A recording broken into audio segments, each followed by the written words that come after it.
Mobility subscribe godhuudhaan cinaa dhaabbadhaa obboleeyyan kiyya ilmaan Oromoodha. Share, like, biraa waliin gahaan jira galatooma.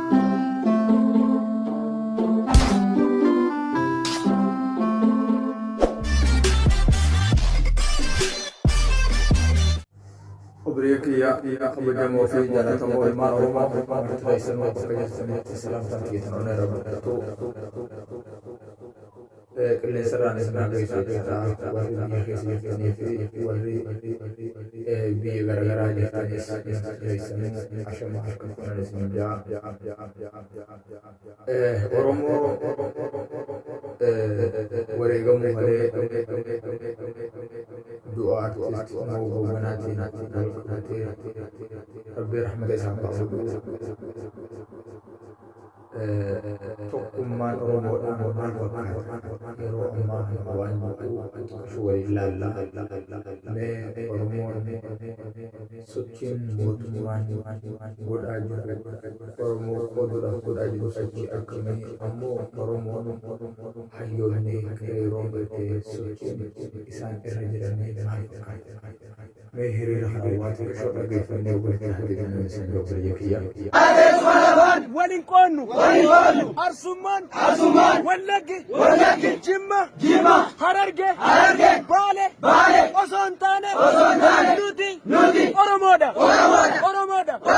أرموتانة أبسومنة أرموتانة جلسومنة أرموتانة جبرومنة ولين جلسبانا أرمان وولين دبي ماله وان تولبو تاسو ملين كابو أبا كبينيا تاو دينكو دياس سوتفو بيكون انتاني أورمو غراكيب جتة غراكيب بلسي مالوتا ورودفوف سينا كايدرب مي أورمو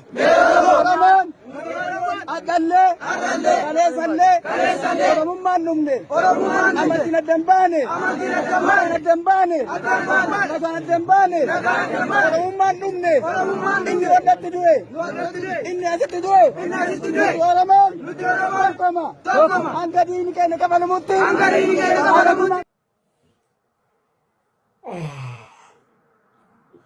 dhaggeeffata jeetii yaada tokkummaan artistiin keenya kabajamaa fi jaalatamaan kalee addunyaa tanarraa deeme mana dhugaa kalee seene tokkummaan inni nuu dhaame kana fakkaate jechuudha.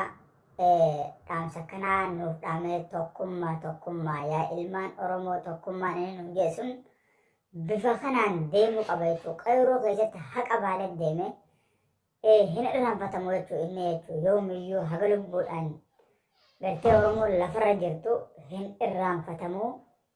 Seenaan isin yaadata seenaan boru isin hin irraanfatu namni Oromoo tanaan deebi'ee gabroomsaa jee gartee nama gartee fi tapha sammuu isaa tana taphate jeeti yaadan akka nama tokkotti namni Oromoo tana deebi'ee gabroomsa jiru nama gartee sammuu isaa tana deebi'ee gabroomsuuf yaalu